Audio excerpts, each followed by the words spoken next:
It was Monday morning, the kind where the city feels alive with chaos.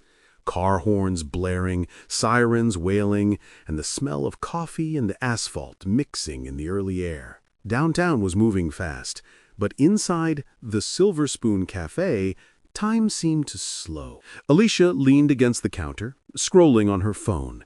She was 27, ambitious, sharp, and full of confidence, bordering on arrogance. She thought she had the world figured out, that people were either tools or stepping stones. Then, the door opened. The bell jingled softly. In walked an old man. His clothes were faded, slightly tattered, and his shoes scuffed. He carried a simple envelope, holding it like it contained his entire life. He smiled politely at the hostess. "Good morning, miss. I'm looking for the manager.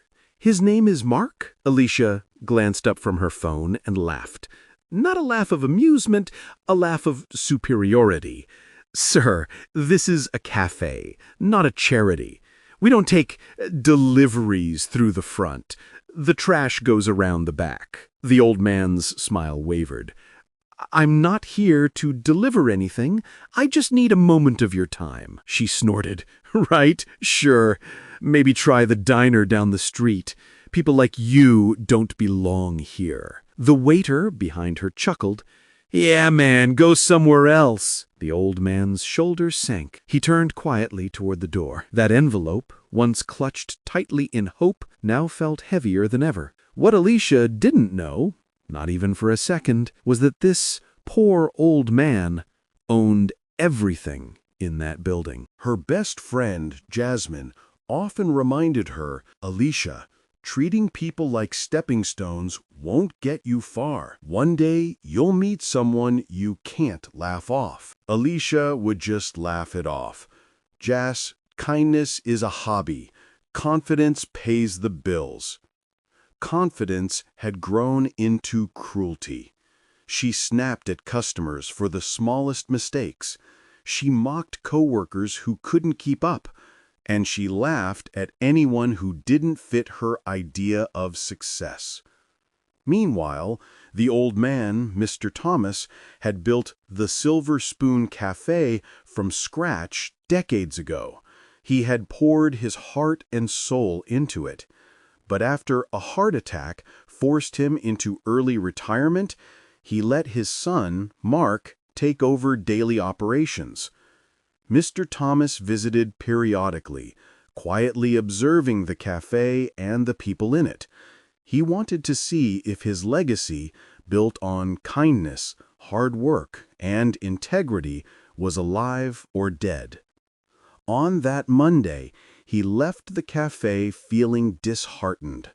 The arrogance and rudeness he witnessed had shaken him more than he expected. A week later, the cafe prepared for its busiest day yet. A famous food critic was coming, and Alicia saw it as her opportunity, not to help the cafe, but to help herself. "If he likes me," she whispered to Jasmine, "maybe I can get a job at one of those fancy rooftop places.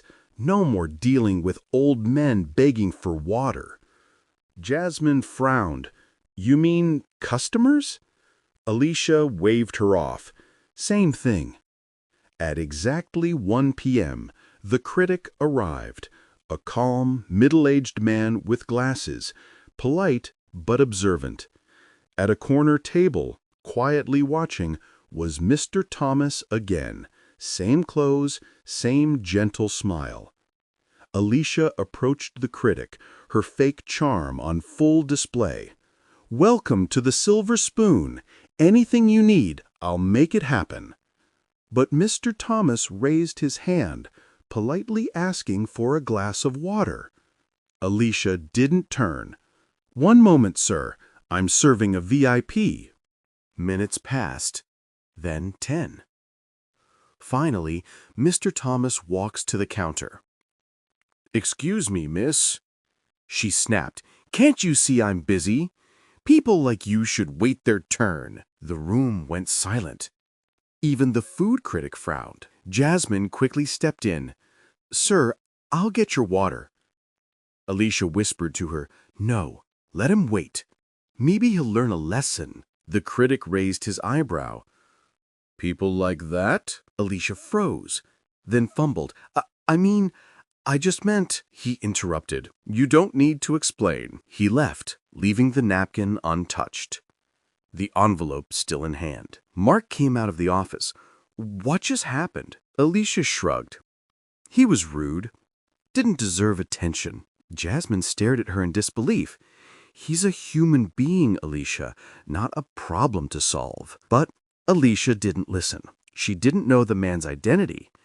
And by now, it hardly mattered. She had already revealed who she truly was. That night, Alicia went home, exhausted. Her apartment was sleek, modern, and cold. The only warmth came from the hum of the city outside. She thought about the old man and her laughter that morning. For a brief moment, doubt flickered in her mind, but she quickly pushed it away. Meanwhile, Mr. Thomas sat in his small, neat apartment, reviewing old documents. He smiled faintly, remembering the early days of the Silver Spoon, days when the cafe was more than a business.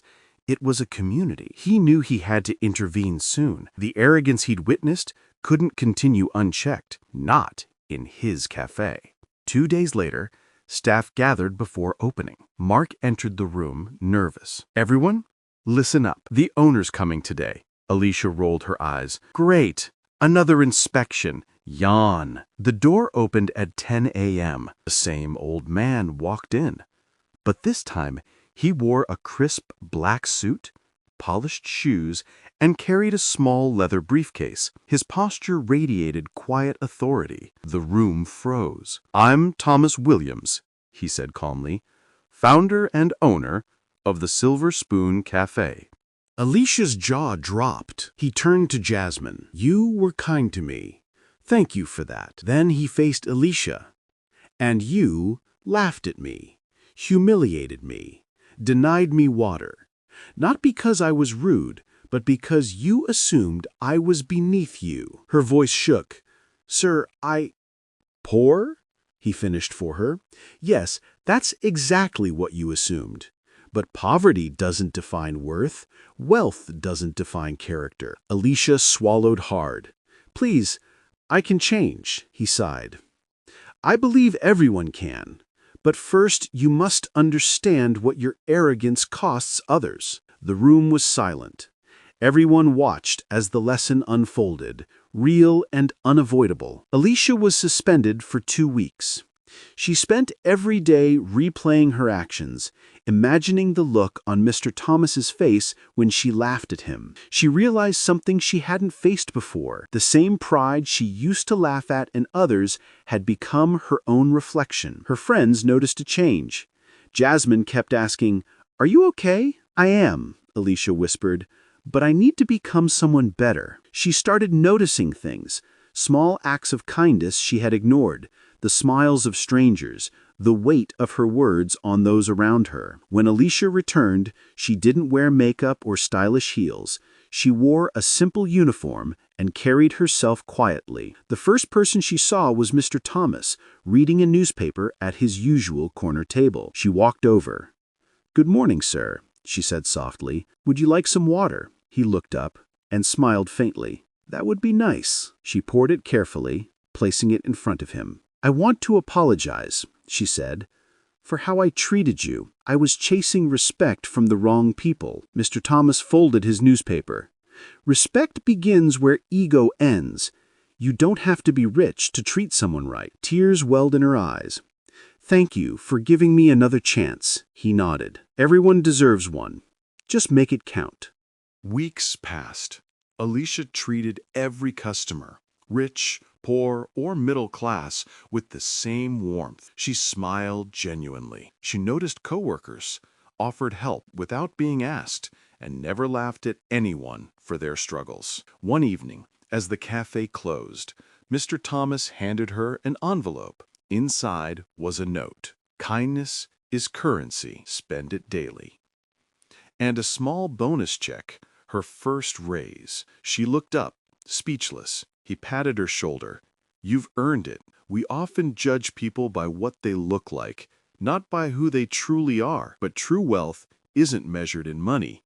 It's measured in mercy, because one day, the person you look down on might be the one standing above you. Never let pride make you forget your humanity. Respect costs nothing, but its absence can cost you everything. Now, I want to hear from you.